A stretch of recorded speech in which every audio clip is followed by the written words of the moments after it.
What's the big idea? All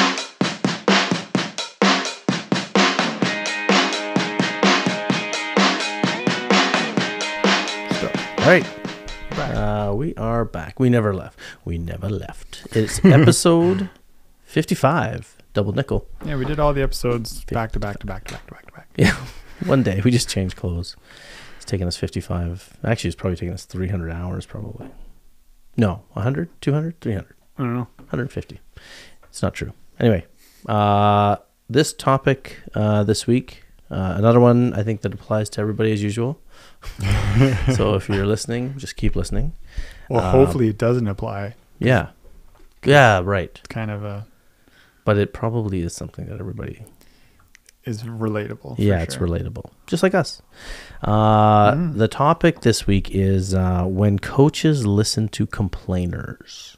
Because... I mean, like, I think our shows, you know, it's funny how a lot of people who like our shows, they're not even volleyball people. They're like people who just like our philosophy, the way we talk, the tone of our voice. Your man bun. The tone. Hey, man bun. Oh, you've been talking to Cameron. I've been talking to Cam about growing a man bun. Yeah. But he thinks I'm serious, but I'm not serious. I think you should add a goatee in. A goatee and a man bun? Mm-hmm. I used to have... then you could sell some contraband. What is that supposed to mean? Hey, that's pretty judgmental of you. Yeah, it is. You're saying how a person... Yeah, it is. You're saying how a person looks reflects their behavior? Yeah, did I ever tell you that I had my nipples pierced before? I used to have like chains attached to both nipples, and I had it attached to a nose ring. Nice. But the problem was every time I sneezed, I like nearly died. It's like a next level Prince Albert, but like an upstairs Prince Albert. Yeah. This is a kid show, right? I don't even know what that means. Anyway, so when coaches listen to complainers, so this is good because it applies to all walks of life. We're branching out here. This is not just Volleyballology uncensored. This is life uncensored, right? Life hits you uncensored. Yeah, it really does. It does, and we don't swear on our version of uncensored. Ever. But anyway, so I think a lot of parents can relate to this, parents, players, and coaches too, because, you know, it sort of is that whole notion of, you know, the squeaky wheel gets the grease. And I think oftentimes as coaches, we see it, or it can happen to a lot of coaches where they fall into the trap of listening to the squeaky wheel, whether it's from a player or a noisy parent. And then the other parents who are sitting there quietly, or the other players who are sitting there quietly doing the right things, end up paying the price for this squeaky wheel attention thing. So I think that's the end of the show. I pretty much summed it up there. Early thoughts, Eric. Yeah, early thoughts are you still should listen to the person, right? Mm-hmm. I think you're just jumping ahead to the reaction to it, right? But yeah, I agree. If you're reacting to the complaints and it's kind of throwing you off of your direction as a coach, yeah, that's I don't know. It starts to make if you're like a team of pirates or something, it kind of you know, it makes the captain look not so like as strong of a leader, right? If they can just be thrown this way or that way, right? If so, like Jack Sparrow. Yeah. See, in a band of I was gonna say hooligans, but that's not a good way to describe pirates. Mateys. Yeah, but people that are gonna stab you in the back, you got to be kind of hard in a way. No, pirates, not a good analogy. But yeah, because pirates lack ethics. But if anyone is like listening to the complainer on any team, it's gonna make any organization. Well, that's what I mean, or in any organization. Yeah, it just makes you not look strong as a leader or confident in what you're doing. Right. So when you say listen to a leader, you mean like follow, like direct your actions based on the complaining. I think you should still listen to the person. Yeah. Listening, but not acting necessarily in what they want you to do. Yeah.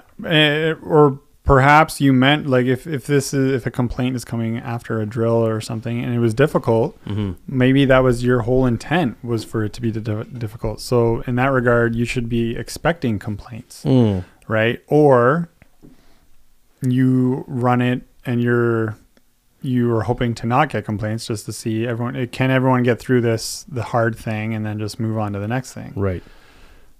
So like, I think that when you're talking about this, one thing that is very important to do, I think, whenever you get complaints from people, I think in general, the first thing I think people need to do is be honest with themselves about, are these complaints, because even as an organization, you know, if we get customers complaining to us in our business, or we have to ask ourselves, is this a viable or like legit complaint? Is there something here that they have a right to be upset about? Right? Yeah. Did we miss something? Did we in miss our something? Organization, Yeah. organizing of whatever. Yeah. Or did we do something? Like, do I understand why this person is upset? Right. That's a good question. And do they have a point? So that's the first thing that I think a lot of coaches, teammates, parents, anybody who's working with anybody in any capacity needs to do, is like, is there some merit here to this complaint? Yeah. The other thing I think that's very important is seeing, like, is this person who's complaining qualified to complain?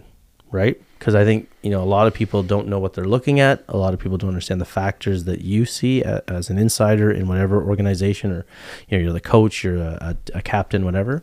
So I think that understanding, like, is this person qualified to speak up about this? Because I think that's something that our society is forgetting to do, is to look at who the complainer is. We tend to just knee jerk, and I think this is a social media thing, because everybody has a voice now on social media, whereas before social media, organizations kind of knew what they were doing, and the complainers had to go through a lot of steps to complain. It was difficult to make complaints in the old days.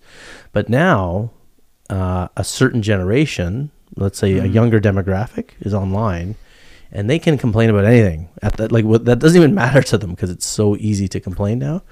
And then you get corporations, coaches, whatever, organizations, knee-jerk reacting to those complaints without asking, like, are these people even qualified? You're saying the habit of complaining is also increased, and it's also easier to act out that complaining.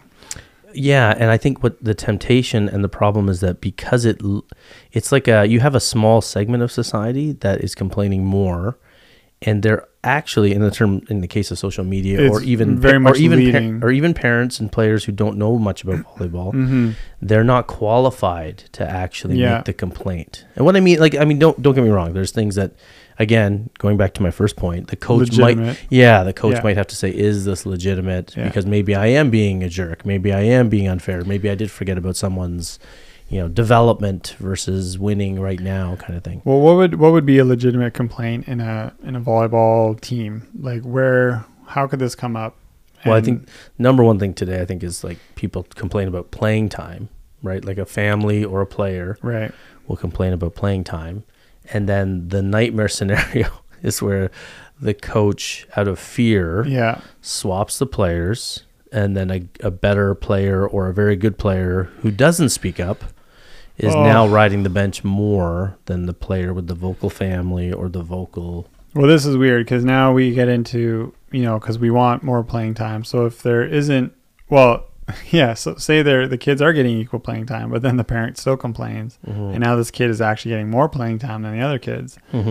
That's not good. Age matters too, right, for playing time? Well, yes. Like, because there are older age groups where it doesn't have to be equal, but it has to be fair. Fair, yeah. And then there's times where they're young, where maybe it should be more equal because they're all still developing and all that stuff.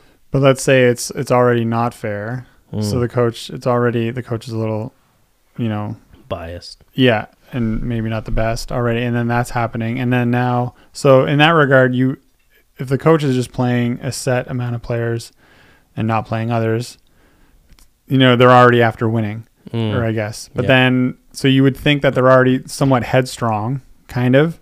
Yeah. But now you have a parent complaining to them that one of their kids isn't playing a lot. Now all of a sudden they bend to that. Yeah, that's probably like happen. Two polar ends. Yeah, you know what I mean? Probably wouldn't happen. Yeah. Yeah. I mean, you know what's funny though? You do have coaches that is that your phone? My phone? I thought I put it in airplane mode. I put mine in airplane mode too. Oh, I did not put mine in. Sorry. Mother fudger. We're getting some feedback. Anyway, we're getting some feedback.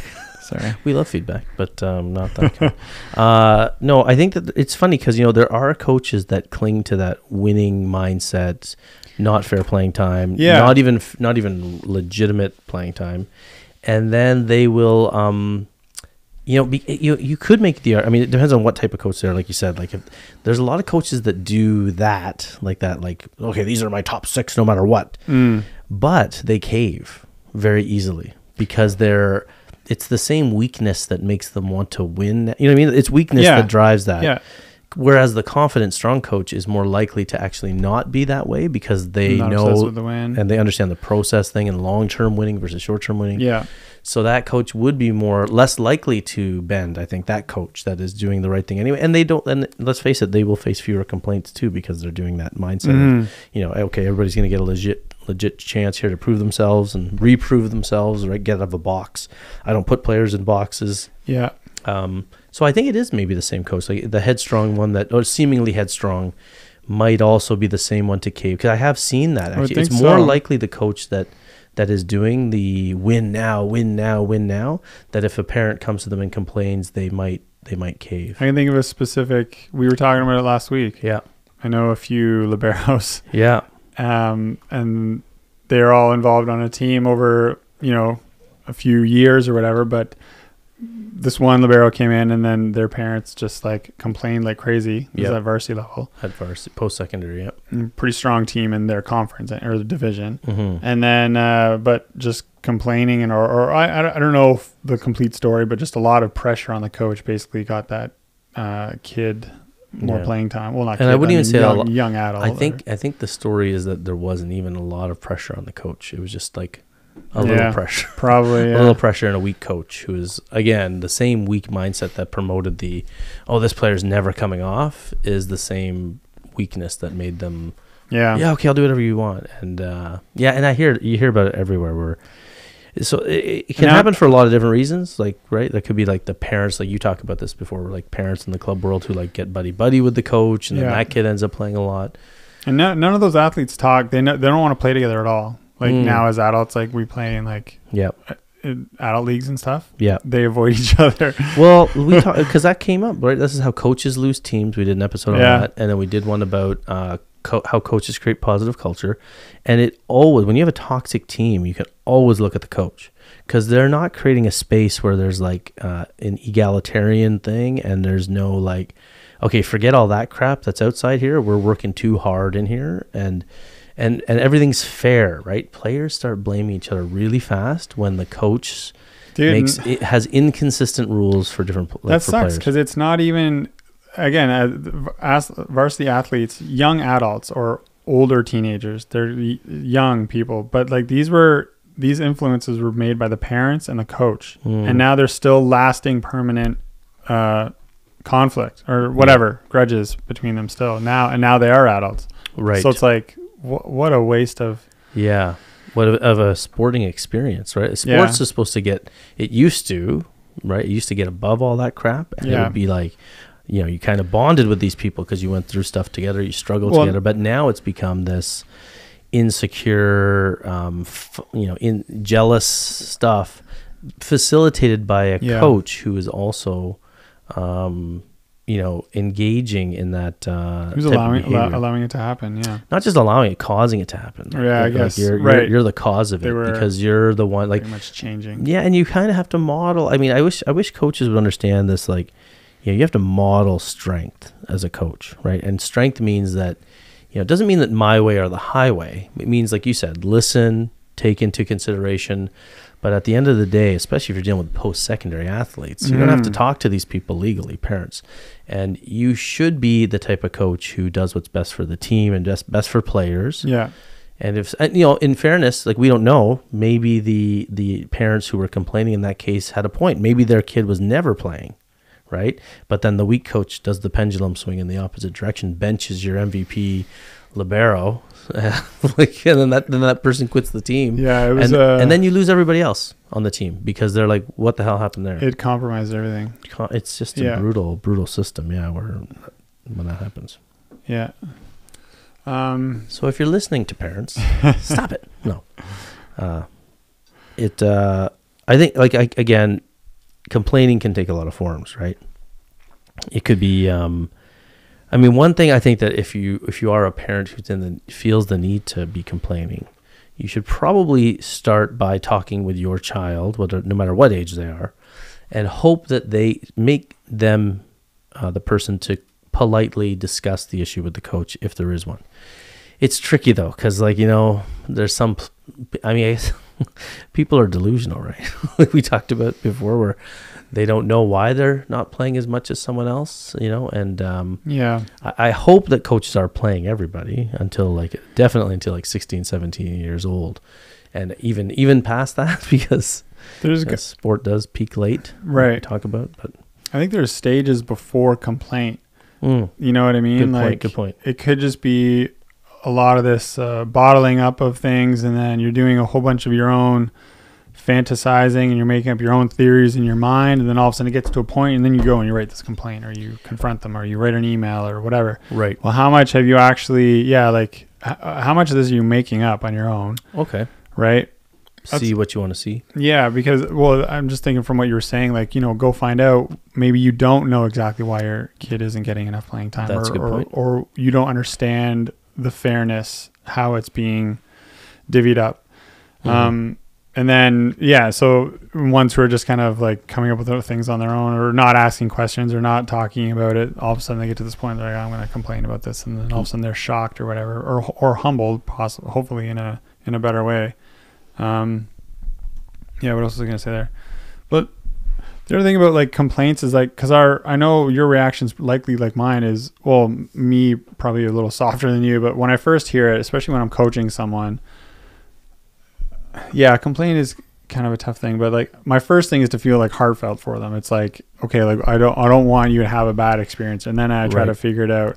But then for sure, if it comes out down to a point where it's just them complaining about this thing being hard, once I come to that realization, I can't help but just kind of like, my reaction to them would just be to try to make them feel like lighthearted about it, or like kind of try to crack a joke, like, the whole point for this is to be hard, right? So I can understand that you're complaining, but that's the whole point. Like, I wouldn't know what else to say beyond that. But what if it's like about the season? You're like, well, that's the point. I want you to not enjoy the season. It's supposed to be, I mean, like playing time. I know you're talking about the drill, but I'm talking about drills. Yeah, I'm talking about like, a fundamental philosophical difference between where I like your point that, there's a few things I think that you were touching on there, where like if the person knows, like, because sometimes people don't know what they're seeing, right? Like a lot of times parents will be like, oh, how come that kid gets to play more than me? And I think that's the majority of it. When it comes to playing time. No, but like the parent that's watching, they sometimes don't know that, that player is the setter. your kid is the libero. Yeah, like sometimes it's as basic as that, right? Or like, oh, your kid is a middle, and we have a libero, so they're not going to play as much as that left side who stays on to pass the whole time. Like, that's true. Okay, yeah, right. So there's that basic thing that you said, like maybe you don't understand what you're seeing, and then maybe there is a strategy. Maybe like, some coach. We don't want to give the coach too much credit, but some coaches talk about how many reps the good players get. They want to rest them for later on the season, but that's not happening in the club world. But that's like national team stuff, and like post secondary, some teams are starting to worry about that. But the other thing I like that I thought you were going to say, and I think you were going to say it, but you kind of lost your train of thought, was that we talk about this a lot on the show. Like, have you done enough before complaining? Like, instead of running to, like, I did this with my kids, where we thought it seemed on the surface that she was not getting the playing time that she deserved, but I said to my daughter, like, so don't go complain about it, just make it undeniable, right? So go to the gym, go train, do all this other stuff. And then when you're like knocking it out of the park in practice and not playing scared in games, because that's a huge one, like use it as fuel, use your injustice or being upset as fuel to be as amazing as possible. Because then you start to find out things about yourself, like, I don't want to work this hard, in which case then you don't have the right to complain. Do you know what I mean? Like, there's got to be something done before, like you said, between the injustice and the complaint. There has to be a time of like, what am I going to do? Right? What am I going to do to help this? Besides just complaining, because complaining is interesting because like, it's almost like complaining to someone that they don't love you. Like, why don't you love me? Yeah, that's what I mean. It's like, well, why don't you make me love you? I was Like, why trying don't you make me love you? Don't tell me to love you, because that never works, right? You can't say to someone, can you love me more, please? And you're like, well, I can't love you more when you ask me things like this, because this makes me love you less. So just do something. I don't know. Because in the example, wash up or shower or something. You know? In the example of like hard drills, that's why when I was saying the word complain, I'm like, it doesn't make sense. Like someone will make a joke that thing was hard, but they're why like, do you keep going back to this? No, because that's why I was I was laughing because if they were really going to complain that like the drill was too hard, they would just stop doing it. Like that would be a legitimate complaint. Yeah, they won't do the thing and then be like, oh man, that was really hard. Like let's not do that again, or maybe they would, but like, and that's why I was kind of laughing at using the word complaint, because it doesn't fit that scenario well. No. Whereas, but it does fit really well when it comes to playing time. Yeah, I think that like in this scenario that we're talking about, I don't think, again, if a player's complaining that a drill is too hard, then they're kind of basically saying, all I hear is like, I don't have it. Yeah, I don't have it. That's all I hear when someone's complaining that a drill. But they wouldn't say I just can't. And I haven't seen it. And like the teams I was on, we didn't really complain that the drill was too hard. It was just it just didn't fit. I think really what we're talking about here is just complaining about coaching philosophy, playing time. It's usually playing time. Like, is that the It's usually playing time. Is there anything else that people complain about? Really? Like maybe coaching philosophy. Like maybe there could be somebody saying, like, I remember I had this where I had to explain to someone, like, we were like 13U and I was assisting with my daughter's team. I didn't really want to coach my daughter's team, but I kind of got dragged into it because the coach was, asking. And so I was like, all right, well, let's play a 6-back system, tee it up, outside backcourt players and all the basic stuff. And I remember parents and even some like other coaches were like, oh, they're getting the ball dropped in the middle all the time. And I was like, well, I'll take that in the short term, because is such a dumb complaint. We're teaching. I know, is very funny. And I was like, I can't. We're trying to teach them the system, so they're going to not learn. Like right now, they're more worried about being in the right position and not. Now they don't know yet that they can move to the ball. That is so different from 20 years ago. Or I guess that when you were doing that was already 5 years ago. So if I'm comparing that to then 15 years before that, because well, I'm sure obviously it's been happening for a long time. But like that's just not why. How do you as parents just have? I mean, maybe coaching is getting so bad that parents can identify it and then they have little faith in the coaches and what they're doing. So maybe they thought you really had no idea what you're doing. I don't know.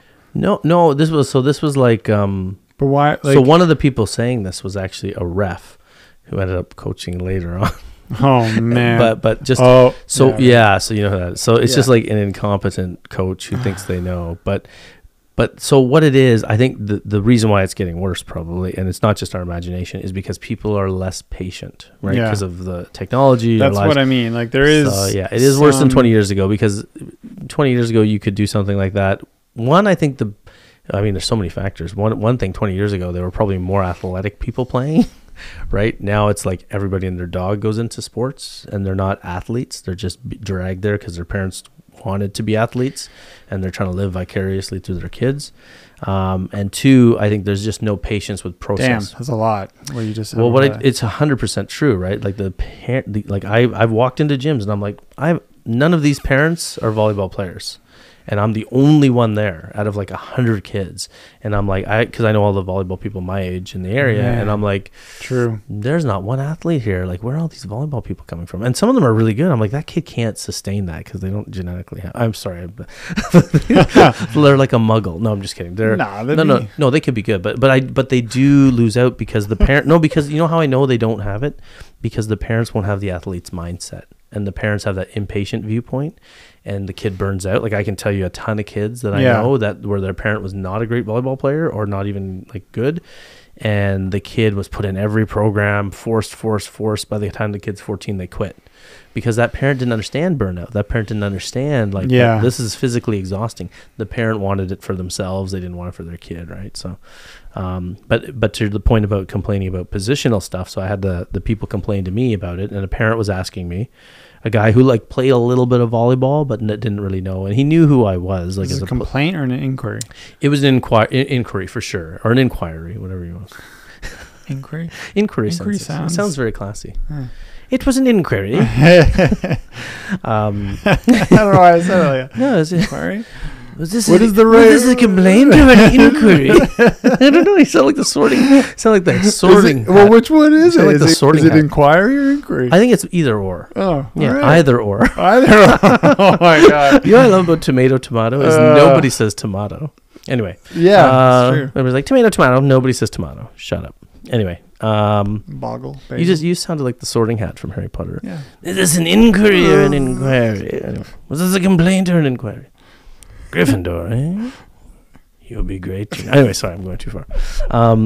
So this was an inquiry. Thank you. Inquiry Yeah. from a parent who was asking about the 6-back system and why, like, so if we lose now, though, like, again, these are 13-year-old girls, right? And he was like, so if we lose now, like, are you just okay with losing? I was like, well, I'm okay with losing now because they need to learn this system. Because to go anywhere, and I said they'll lose at the beginning, but by the end they'll win. And I gave them examples of other teams that are doing the right things and losing for the long-term goals, And he was like, oh, okay, so you just keep on losing. I said, well, they're 13, so this is nothing volleyball. This is foundational stuff. It's almost like they're learning to, when I said to him the example of we don't tell kids to quit trying to walk when they're falling, right? We don't tell a young toddler to stop. Ooh, you're hurting yourself. Stop trying to walk. Just keep scooting, and we don't do that. We let them fall, we let them fail, and that's how they learn to walk. So what do you think? And then he crawled away.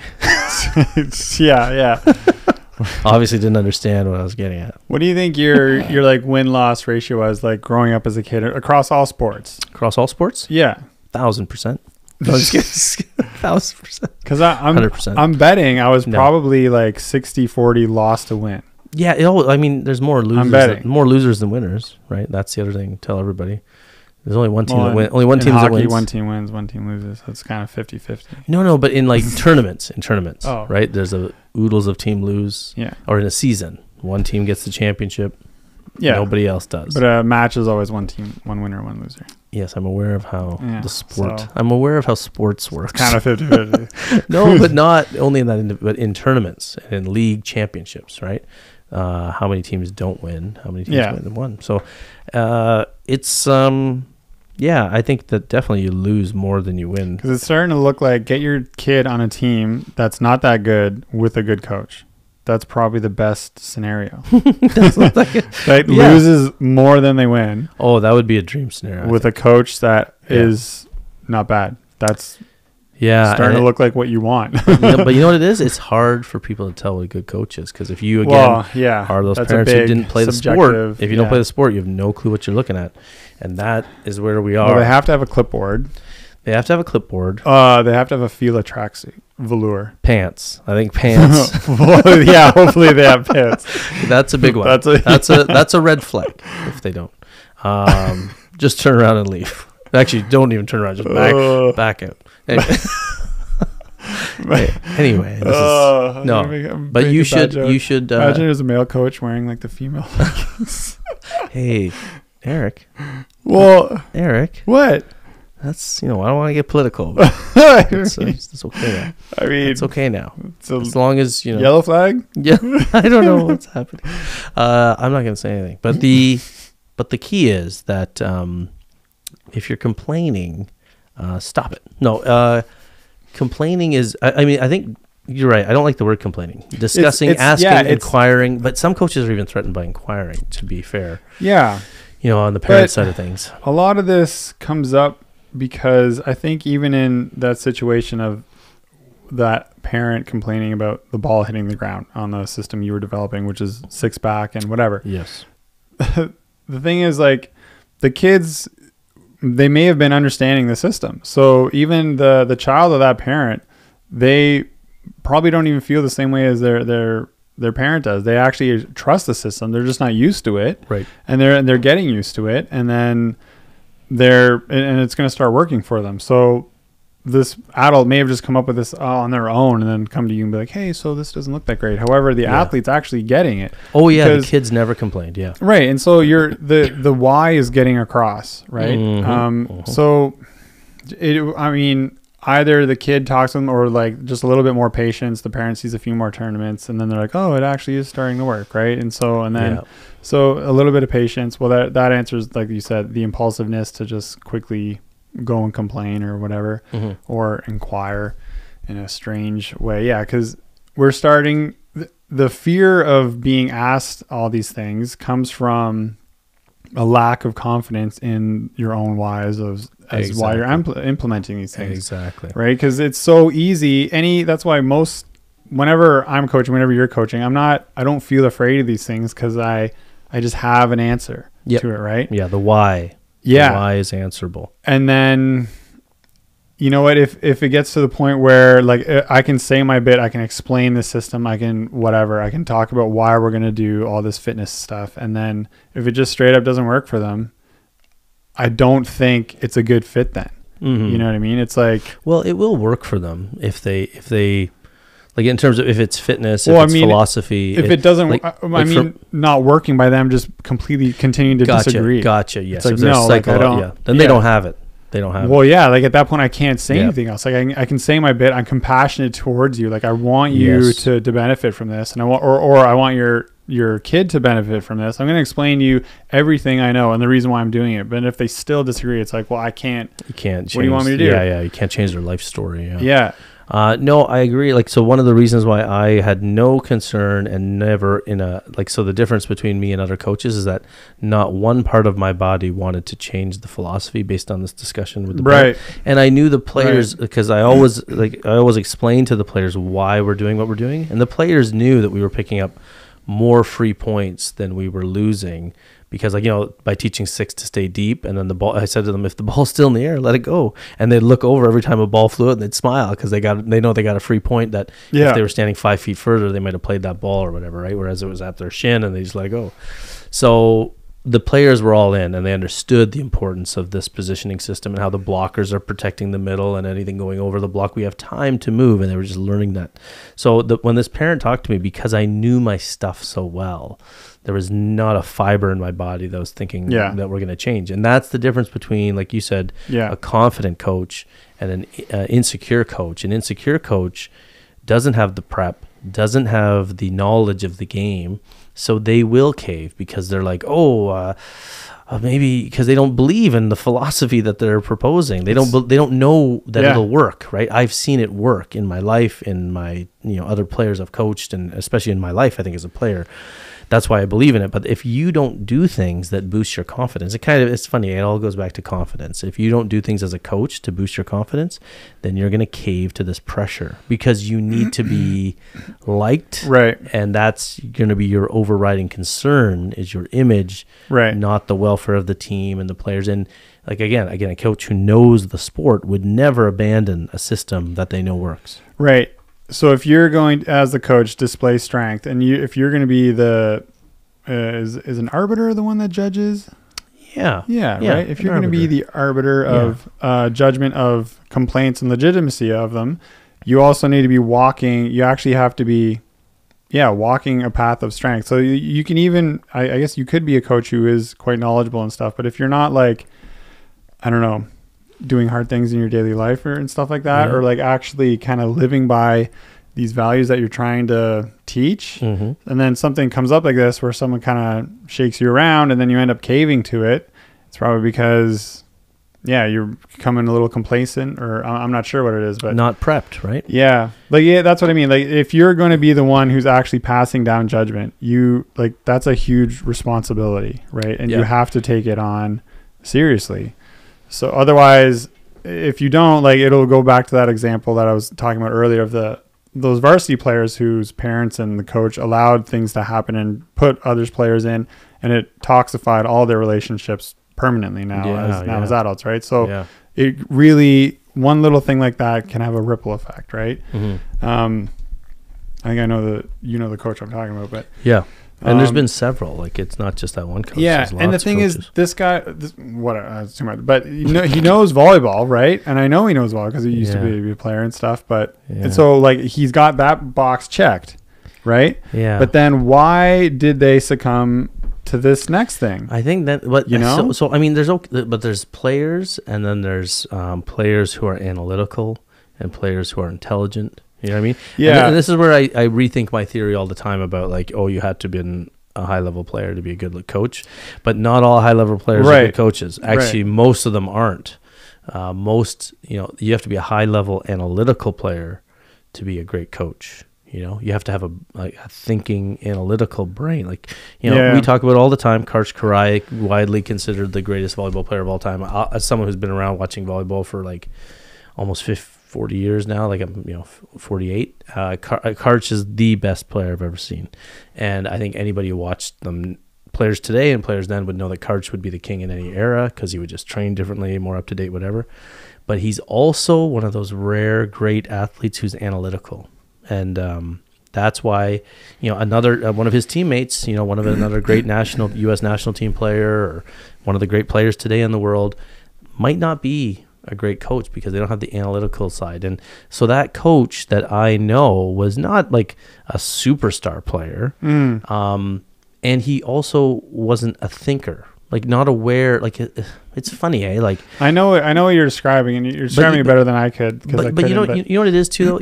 It's an interesting cleaner thing. versus a closer. Yeah, no, it's an interesting thing because you play volleyball, right? And then if you're great and you want to keep playing or stay in the game, then you become a coach. But there's no guarantee, like the skill set required to be a great coach. It's super helpful to have played, obviously. But there's no guarantee. But being a coach is a whole different thing, right? Because as a player, you're more in charge of yourself. Yes, you're a teammate, and maybe a captain. That's why it gets a little closer, I think, to being a coach. But to be a great coach is almost like a whole different set of skills. It's like, I always say this to people who want to be entrepreneurs, right? Like, I love baking, so I want to open up a bake shop. Well, the last thing you're going to do, baker, you're going to turn into an accountant. Yeah, you're going to become an advertising guy or girl, marketing, all this stuff that you didn't want to do is what you end up doing, and you end up having to hire bakers because it's the last thing you do. Same with my business, right? Like, I love volleyball, but the last thing I do is get to play volleyball. We just talked about before, like I sleep deprived every time I play and I get injured and cry because I am doing other things. So that's the same thing with the playing and the coaching. You almost have to be like, it's pretty rare to be a player. That's why even in, pro sports, right? The coaches, the players, the very few players that become great coaches, they have to have a unique brain to do it. And I think like the coach that we're talking about played the game, but obviously not at a level or hasn't done enough in their life. Like, I don't think the level mattered that much, right? Well, let's be honest. Like I don't want to does that coach look like they work hard in the gym? Does that coach look like they spend a lot of time training? No. They look like they're mentally tough. See, that's what I was trying to describe. I just didn't know how to. It's like, if they're going to be the one passing this judgment down, like, I sure hope they're not listening. I really hope they're not. Do they know? They don't know. They know. I don't know. They know. Anyway, but we're honest here. It's Volleyballology uncensored. Yeah. I mean, we criticize ourselves, right? Like look at this hoodie I'm wearing. We can edit this out, right? Yeah, we can edit out this whole hour. No, it's uncensored. No, it's important though. It's a good example because it's just one coach, but it's like we know that there's a lot of coaches out there like this. If you're not doing you and I talk about this. Like, what's the number one thing? So, kids, if you're listening, or parents, or whatever, if you want to get rid of nerves in something you're going to do that you have to do, whether it's a speech, homework assignment, presentation, sport. What's the one thing we all say? Gets rid of all nerves. Exercise, go lift. But preparation, right? Preparation. So the more you're prepared, like kids, you ever go, like you have a test the next day and you spent like the whole unit, you kept up on the readings, you did all the homework. So the night before, a couple days before, you're actually studying and you actually know everything and you walk into that test and you're not stressed. Super relaxed. But if the kid that didn't do any of that is like stressed as hell. They're trying to cheat. They're writing answers on their hands, on their friends' necks. Right? Oh man, I wouldn't study at all, but I wouldn't be stressed going into exams. Yeah, that's true. And that's why you're here doing a podcast with 800 subscribers. Just kidding. I'm just kidding. Your hat's not even on frontwards. Man, I didn't even try. I was good at exams. I didn't study. I didn't study, and I was relaxed. I crushed them, man. I don't know why I'm using that voice, but anyway. No, I know you did. You did well in school. And so did I. I was pretty laid back about things, but I know that the more prepared I was, the more confident I was, for sure, in my, in what would happen, right?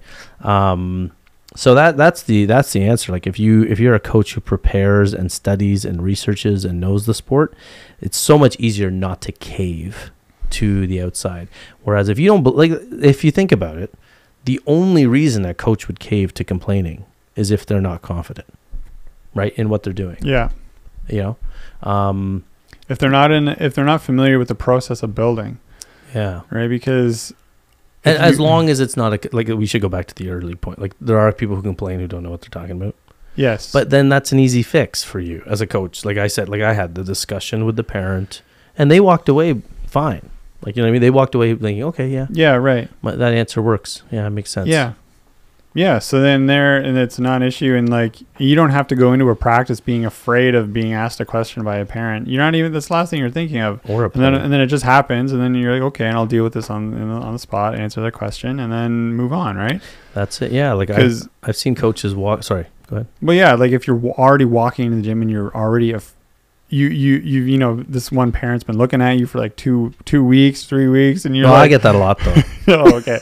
And you're like, oh geez, they're gonna ask me a question. Like, tight training pants. I'm not playing their kid enough. Oh geez. Sorry. It's okay. You know, like that's gotta be a weird vibe. I'm sure that happens, right? That a parent is like, well, like as a coach, perplexed. You're starting to suspect that like this parent's gonna come talk to me because I'm not playing their kid enough. Yes, and all of a sudden, that probably is a huge thing. Right, and all of a sudden happens, and then but yeah, I don't know, just deal with it when it pops up and like stand by your values, I guess. Well, I guess I think like if I've seen coaches who are afraid of questions. Yeah. Because they go the opposite way where they're trying to stick to their guns, but they don't realize that their guns have no logic built in. That's a problem. So that's the thing. Like if you are afraid of questions, you probably don't have a good why. You need better guns. You need better whys. You know, you need to get more wise. You need to become wise. Oh, that's why it's called wise. No, it's not. It is intimidating. Like I'm not obviously coaching club right now, but it is you know, like having a bunch of parents like judging you all the time. Well, worried about the win all the time. Yeah. Like, well, that's where, you know what's funny? You know what's funny about it though is like if they know you're a good player, it really helps. Like, you know what I mean? Like if you're like, if I would scrimmage with kids, like, you know, just for fun or whatever, like at end of practice or like before kids, and they know that you have skill, the questions die down. Right. Because, you know what I mean? It does help. It does help. No, it's sad because, like, you know, there comes an age where you can't do that stuff. But, you know, even Karch Karai, like again, he's coaching the U.S. women's national team. He bounces meter balls on the women's net at the beginning of every practice. No, but he'll block. He's like 60 now, right? Early 60s now, 61, 62, and he's like, so they laugh because he'll go out there and demo passing, and like I've seen them make TikToks and stuff where like when your 60-year-old coach passes better than anybody on your team, and he's out there showing them how to pass and stick the follow through, and then he'll block them too. They'll scrimmage against the best female players in the country, and he'll be out there jumping and doing cross court blocks, roofing them. And he's 60, 62. Imagine having Karch as your coach. That's unreal. I know, but that's the rare thing, right? Because he's also the same legwork he put in as a player, he puts in as a coach. You know? And we're having Hugh as a coach, like yes, Hugh's a bit younger. It'd be funny if he's out like playing. Well, he's not coaching anymore, right? Yeah, and he wasn't even a player though. That's the thing. He wasn't even a volleyball player. Hugh? Yeah. No, McCutcheon. Sorry. Oh, Hugh McCutcheon. Sorry, I think Hugh Walters. Hugh. Yes, exactly. Anybody like that's, you got to have the mind, right? Translation. And I think the one interesting thing that they have is that they carry the work ethic as a player. That's sort of what I've done. Like, I know we were joking around, like you were talking about, you know, how fat I was. Yeah. Remember that? What about it? Yeah.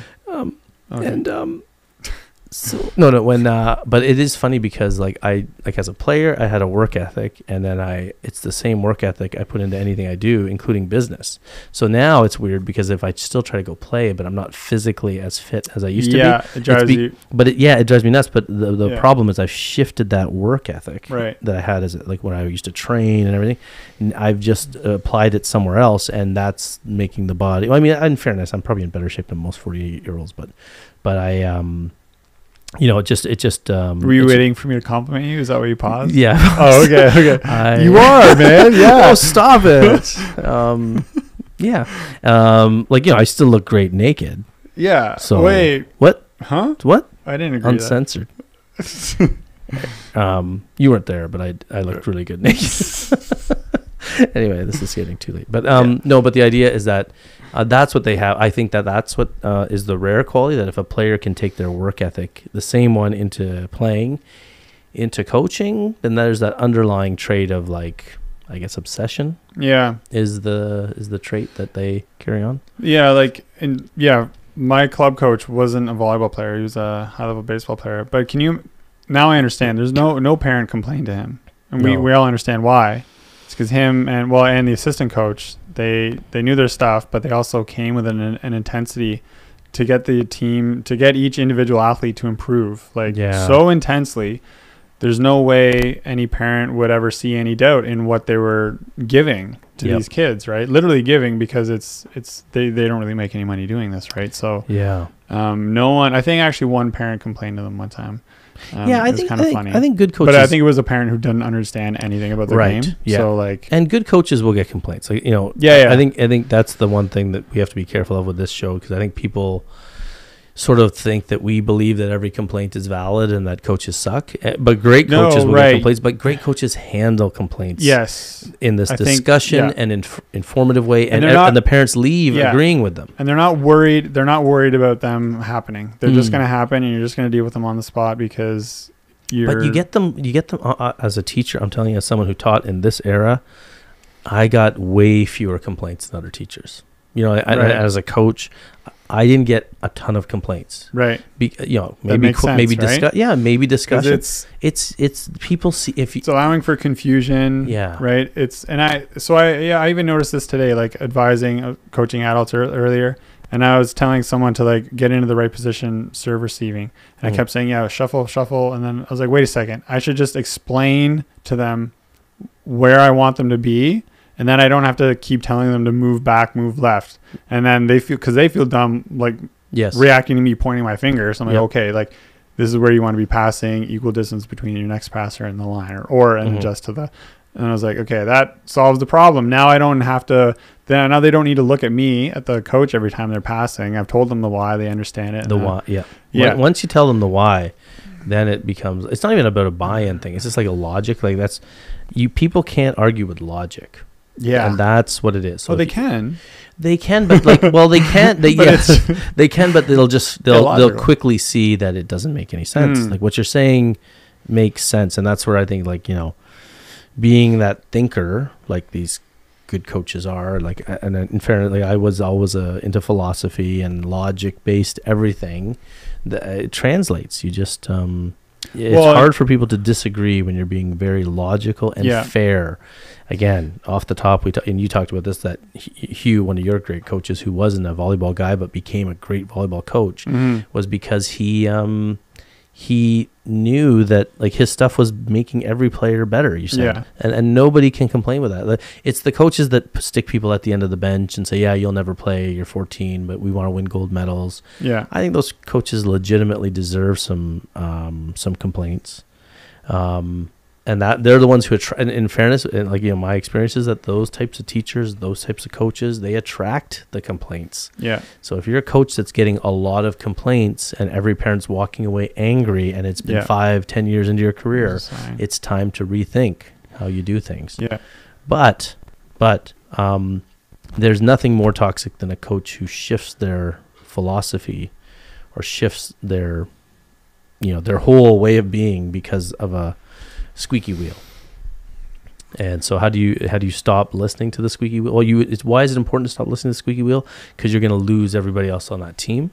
you're going to lose the parents' respect, and you're going to make a toxic atmosphere. Like the team that you were talking about, that to this day, as adult players, they still don't like playing with each other or seeing each other. Yeah. Because they have that horrible taste in their mouth that the coach enabled by benching someone who was, Yeah. you know. And it's funny how many times, you know, you and I independently heard that story from several players. Yeah.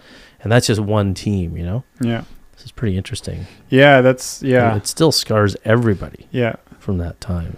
So the other thing I'm starting to see, it's actually a necessity that the coach is able to deal with these questions logically, because you can get the responses that will be, they will go against the logic or they won't listen to it. But now you're starting to see there's an underlying issue here. If their complaint is illogical, then it's likely emotional. Likely, and then now you're really starting to see what's going on here. It's like, it's not about your kid getting fair playing time. It's about you wanting your kid to get more playing time, to get more viewership by scouts or etc. Or just your own insecurities. Or your own insecurity. Yeah, exactly. If you're all constantly you're providing logical arguments and you're just met with a wall every time. Okay, you've done your job. Now you're seeing there's something else behind this issue, right? And then it should, you know, it's kind of exposing itself at that point. I'm sure if you're like sitting there explaining things reasonably, calmly, or whatever, and then it's just met with whatever, like one side is going to be getting emotional, I would think. Yeah. And then that kind of, the issues then reveal itself. And that's another more difficult thing to deal with, right? Yeah.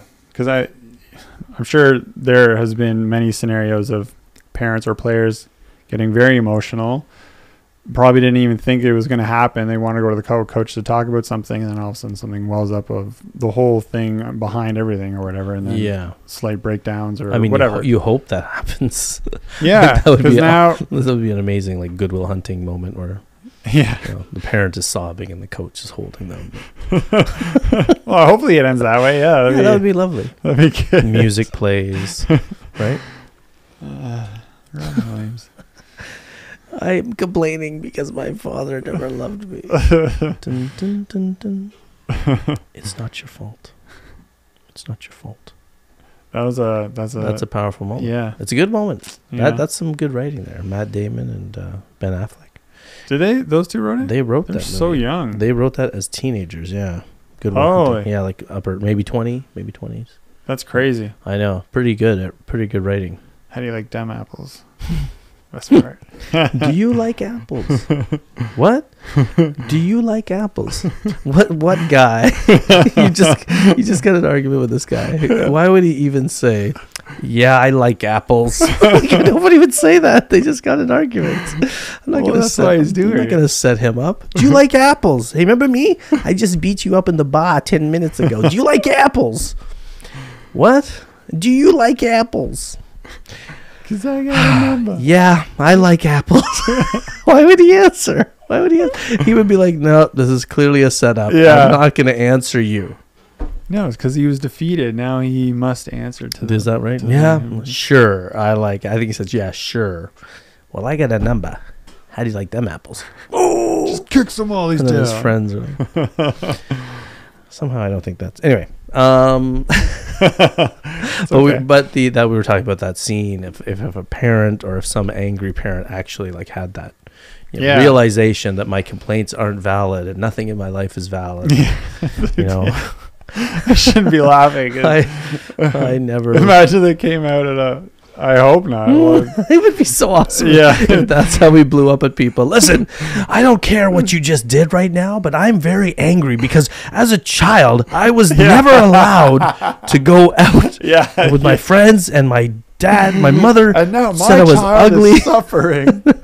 And I just want you to know. That would be like that. You remember the movie by Ricky Gervais, The Invention of Lying, or you ever see it? The Invention of Lying or whatever? It's like the first time. So like it's this world where like nobody could tell a lie. There's no such thing as lying. And then one guy figures out that, hey, lying has these massive benefits. So it's a Ricky Gervais. You never saw it? No. Oh, it's really good. You should look at it's a good philosophy movie. Ricky Gervais is the guy who figures that he can lie. Ricky Gervais is the guy who figures that he can lie.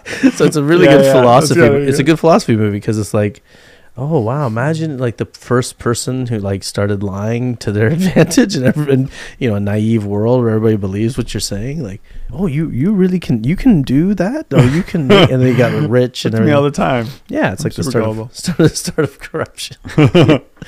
Oh boy, it's like he starts a volleyball podcast. It's great. No,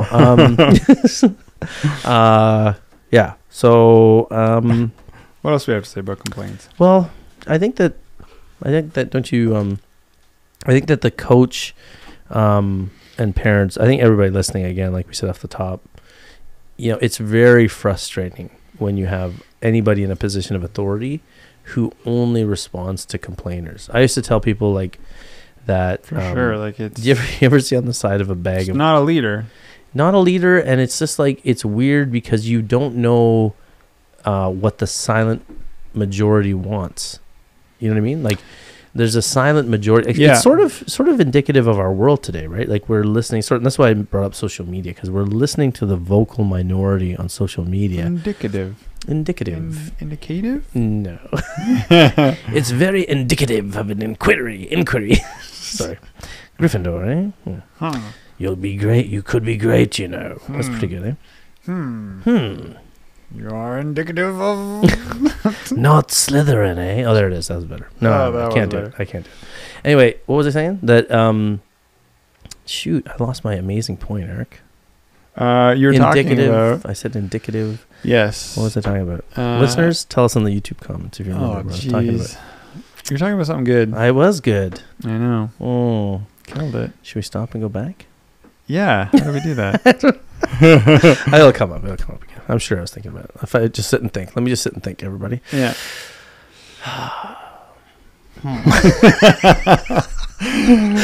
Shut up. Oh, sorry. No, I'm just kidding. What were you saying?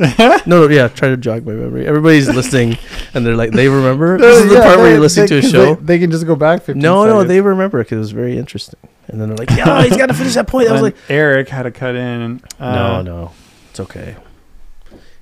We were talking about when they're listening to complaints, it's when they're succumbing to them, when they're changing their actions based on them, it's indicative of blah blah blah blah blah.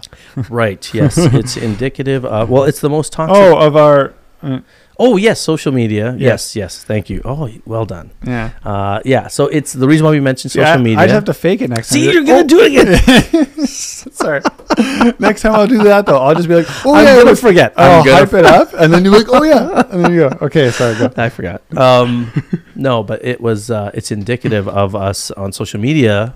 Corporations listening to the vocal minority rather than the silent majority out there who doesn't want you to change the recipe for the Big Mac sauce, or everybody complains online and the corporation listens to them and then everybody else gets really angry who never sent an angry letter or an angry email. I always used to say it was funny because you look at the side of a bag of Oreos and it says questions or comments. I love that. Right? Yeah. And I always tell people nobody picks up the phone and says, hey, Oreo, you know those cookies? I love those cookies. Yeah. Don't change those cookies. Yeah. But you'll get the people complaining, going, your cookies are too crispy. And then they're like, hey, maybe we should not make the cookies so crispy. And then they forget about the 4 billion people who didn't call in, and then they're livid when you change the cookie recipe. And if anybody doesn't believe that this is true, then just look up the story of New Coke in the 1980s, because Coke, I guess, started changing and messing with their recipe. And then there was this weird period in history. A lot of people don't know this, but there's a very weird period in history where there was Coke and Coca-Cola Classic. I lived through this. And I was like, because they realized that they were like, hey, we finally changed Coke's recipe, because I guess people were probably worried about Pepsi, because Pepsi was like new and the choice of a new generation. They had Michael Jackson doing commercials and everything, right? And so Coke was like, okay, Coca-Cola's too old. Let's make it young again. We'll just call it Coke. And they changed the recipe. And there was this weird time in history where there was like a silvery can and it said Coke. And then they realized their sales dropped. Coca-Cola was like awful. It tasted different too. It really did. And then they had to bring back and advertise that we're bringing back Coca-Cola Classic and Coke. And then there was like this weird 2 types of Coke you can order in a restaurant: Coca-Cola Classic and Coke. Did you know this? Were you a kid when this happened? Or no, you weren't born, right? I was a little kid, I think, when this happened. And it's because Coca-Cola listened to some vocal minority that was Yeah. like, I like Pepsi better and we got to worry about Pepsi. And they didn't stick true to their philosophy. They bowed down. And it was it's regarded as, actually, if you look it up, it's one of the biggest business failures in history because the company almost went belly up. Wasn't there a similar example of someone's business symbol? They complained about it and they changed it blue. The logo? Yeah, and then it turned out the business started, like, their stock value started to tank, and then they immediately changed it back. Maybe, yeah. They listened to some small group, and then they actually caved. They did it. This was recent. I think I heard something similar. Yeah, I know what you mean. I think there's a lot of stories of this. Well, this is a natural human tendency because I do this all the time. Whenever I'm coaching, my attention is taken by those struggling the most. Right. And then I have to consciously remind myself to always go to the players who are the quietest, who don't ever ask me questions or whatever. I need to go out of my way and be like, that's good. What are you working on? Like, is there anything I can help you with? Because I can just so easily be pulled to those who are struggling the most. Right. Or say or talk the most or ask the most. Yeah. Or talk or ask the most. Yeah. Or there might be someone struggling more but quiet. Yeah. Or in my mind, seem to be struggling the most, right? But they could be doing fine with their struggle. But they're just the squeaky wheel. About them. Yeah, they're the squeaky wheel versus the quiet ones. Yeah. The ones that you ignore because they're less attractive. I don't do that. I'm just kidding. So I like to go to the ugly ones.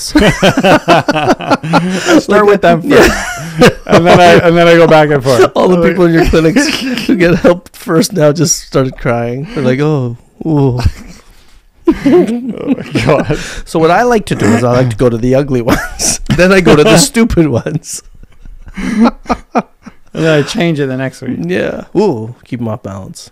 But the stupid ones don't know that anything changed. That's why they're stupid, you know? Anywho. Yeah, I think that we as a culture make the mistake of overreacting to the vocal. And I think coaches need to be very careful. That was it. Gap. Yeah, remember that? Yeah. They changed it.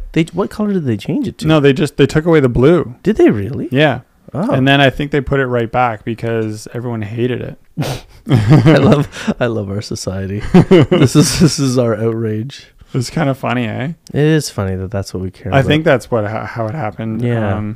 Rebranding failures and how much they cost. Right. Yeah, listening to the... But it came out of some political... Yeah. Anyways. I can tell by your face. Yeah. We don't like to get political on the show. No. In case people... we avoid it. We try to avoid politics as much as possible. Okay. Yeah, thanks for bringing that up, Eric. Yeah. What else was I going to say? I think that was it. Yeah. Yeah. I think that you said it, like it really is any walk of life, whether you're a parent, whether you're a coach, like even as a parent at home, a teacher, any authority figure, any manager. Yeah, you gave your dumb kid more attention, right? Both of my kids are pretty stupid. So I just, and look, they don't listen to this. That's show. good. Even attention then. Well, I kind of just put like hands off. Just yeah. Laissez-faire. Let them go. Just, Dumb and Dumber. And right now they're working at a factory in Mexico. No, I'm just kidding. I don't know what that means, but that's an insult. Maybe that's not racist. Wow. No. What that means is that what it means is that they're making bad decisions and working in a factory anywhere. I think is fine. It's fine. It's good. It's what they anyway. We just lost it. I knew you guys were Mexican. We have to edit all of this out. I get mistaken for Mexican. Because if people are listening on, the iTunes or the radio, we're not on the radio, but if they're just listening and not watching us on YouTube, I do have a Mexican look about me. People think I'm Mexican. I've gotten Filipino before. Gotten Italian before. Just depends on how much you sit in the tanning bed. Yeah, how much I tan and how much I've had students always ask me, like, what's your background? And I used to ask them, like, would you ask your white teachers that? You racist? You don't think white people can have a background, It's true. Well, everybody's got a cultural background, but we just assume people of color have an ethnicity, It's funny. And we all have an ethnicity. No, white's all the same. No, it's not. No, That's no, I it is all the know same. I know you're being sarcastic, but I often think about that. I'm like, I know white people. Everybody has a different cultural background. Yeah. And I think it's very racist of us to assume that white people don't have a cultural background or ethnicity, you know? So if you're, hey, tell you what, everybody, just to prove to everybody Look, in the YouTube comments, let us know your ethnicity. You're at a white dominant high school. You're exotic, okay? They're I just was curious. That's true. That's why I actually found myself gravitating to white areas, so I could be the forbidden fruit, the exotic candy, you know? Nice. Because when I go to places like Eye candy.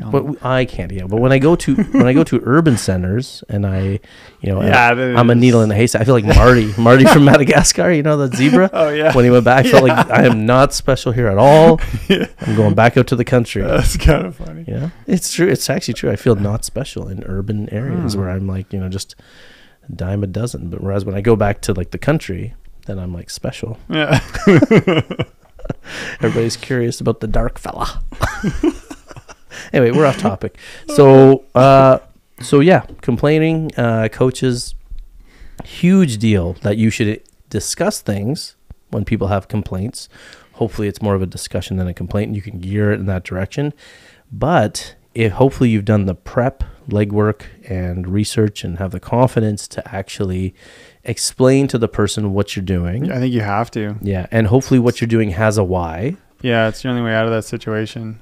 Yeah, because if it doesn't have a why, then maybe you do have to rethink. Maybe, like we said off the top, maybe this is a legitimate complaint. Maybe the person has a legitimate point to make. But you'll only uncover that through a discussion. Yeah. Not through an argument. And like you mentioned, preparation, right? Your preseason meeting right? Mm-hmm. You can probably answer a bunch of these things before. Head them off before they start. Yeah, we talked about that in our coaching, the ultimate coaching season. Great coaches have preseason meetings with parents and especially players, the playing time, and the rules are out there for everybody to see. And then the rule, consequence, and why is discussed very early. Everyone will agree to it. Yep, everyone buys in, and everybody knows what to say and what should happen. Mm-hmm. So hopefully you can head some of that off to the complaint. Yeah, that's a great point. The preseason meeting. Glad we said it in the last minute. Yeah. Now that nobody's here, as usual. Oh, man. Maybe we'll just delete this whole episode and start again. If you ever see us like really exhausted at the start of an episode, it's because we probably deleted one and we're just acting like we actually that actually happened to us early on. It's happened once. Yeah, we had to stop because it stopped recording, and then we had to re-say a bunch of things. That was just weird. We just lacked energy. Yeah. Anyway, all right. So that's the end of episode 55. We hope you enjoyed this one. And it'll be heavily censored though. So yeah, there's a lot of stuff here that we regret. Yeah, are you just gonna bleep it out or just cut I don't it know, out? because on the other hand, like nobody's listening, so it's kind of like shouting. There was like those 3 people that said they're still here. Yeah, that's true. Yeah, and we appreciate that comment. If you are still here, head over to YouTube and just tell us you're still here. It's kind of funny to go through all these videos. I love those comments. Yeah, some people are like, I just came here to say that I'm still here. Yeah, and I kind of get teary-eyed when I see it. Yeah. And then so nobody's listening. So I feel like sometimes when we do these shows, I feel like I'm yelling into a pickle jar and then just sealing it up and then like opening it up and nobody hears it. Why a pickle jar? Well, because it's not going anywhere. Huh. You know, like I'm just talking right now and I'm just like, I may as well just You're be like, a pickle juice drinker, aren't you? No, I'm not, but I want to be. I want to be. I want to be. No, but sometimes I just feel like I may as well, like, honestly, you and I should just come on here and go, and post. Just I'm not going to join you. No, I'm pushing. just see how long I can. And I could do that, and we'd get the same amount of listens, views. You're ruining the No, integrity of the I think show. people like it, right? People like it. If you I like think so. it, let us know if you like it. Because sometimes, we have zero feedback here. We don't get ratings. We don't get anything. We know there's people listening on iTunes. Why? But it's the quiet consensus. Oh, right. Bam. Silent majority. Yeah. Silent majority. Yeah. Maybe So if you are enjoying it, I don't want to hear a so you whisper mean from you mean the less we hear, Yes. the better we're doing? Yes. I love this. I'm pretty sure. Yeah. Actually, that's kind of true because, yeah, we don't get many squeaky wheels here. We should broadcast this out into space, eh? Because now the whole UFO thing is going on. I think we a are. lot of alien activity. I think we are. Is there a lot of alien activity? I think so. I don't know. It's silent majority, so we can only assume so. We don't hear from them very often, but they're there. That means they're probably there. there. They're there. They're there, yeah. There. Okay, let's wrap this up. Sorry, everybody, for past 5 to 10 minutes.